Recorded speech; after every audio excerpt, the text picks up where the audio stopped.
এদিকে দেখো আম, 2 কেজি আম নিয়ে এসছে, আর এখানে কলা নিয়ে এসছে।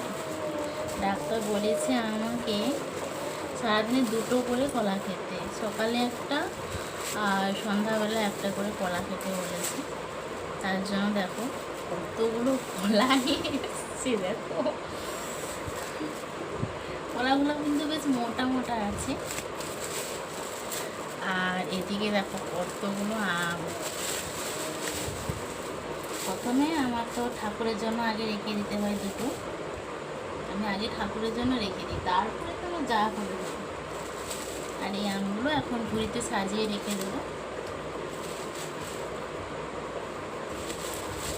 একটা একটা করে খাওয়া হবে।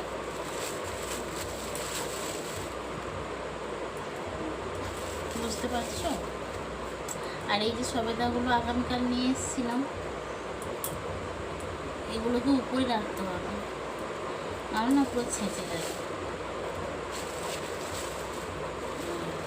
1 ঝুড়ি আম হয়ে গেছে।